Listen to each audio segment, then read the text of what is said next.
Bakit? Sa iba. Anin? Kumakain ako ng manok ng iba.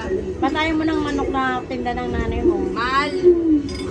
Pagkaiba lang naman yung mantika. Mantika. Yung kulay ng mantika. Yung mantika gamit ko malinaw. Yung mantika na ginamit dyan sa binili mo manok. Maitim.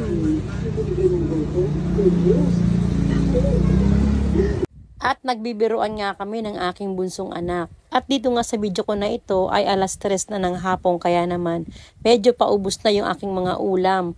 At ito naman yung aking mga nalutong ulam kaninang umaga. Medyo tinanghali ako ng luto ng aking mga panindang almusal dahil ako nga ay naubusan ng gasol mga Mars. Meron naman sana akong reserba na tangke ng gasol, yun nga lang hindi nabilhan ng laman. Kapag ganitong nauubusan ako ng gasol mga Mars ng alanganing oras, swerte na lang talaga yung aasahan mo mga Mars kapag merong laman yung mga reserba mong tangke. Dahil kung wala, ay alam mo na kung anong kababagsakan ng mga luto mo.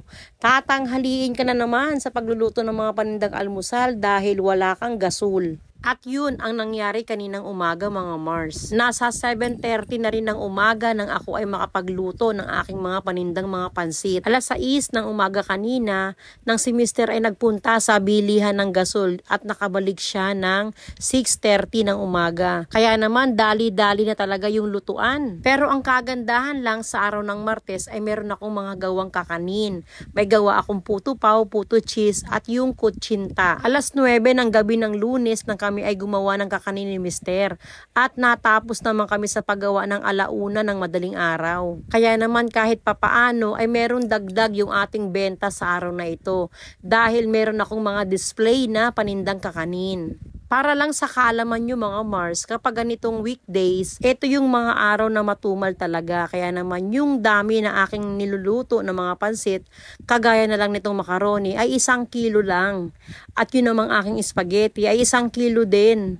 At yung aking palabok ay 3/4 kilo lang. At yung pansit bihon ay 1 kilo. Pero sa pansit canton mga Mars, dahil ito nga yung pinakamabili kong pansit, 3 kilos naman araw-araw yung aking niluluto. At sa sopas ay 1/2 kilo, yun namang lomi ay 1/2 kilo din, at yun namang aking champurado ay 1/2 kilo lang din. Kahit kaunti na nga lang yung aking niluto, ay meron pa akong natitira na mga 3 balot, 2 balot na order. Kung minsan naman ay nabibili pa sa tanghalian.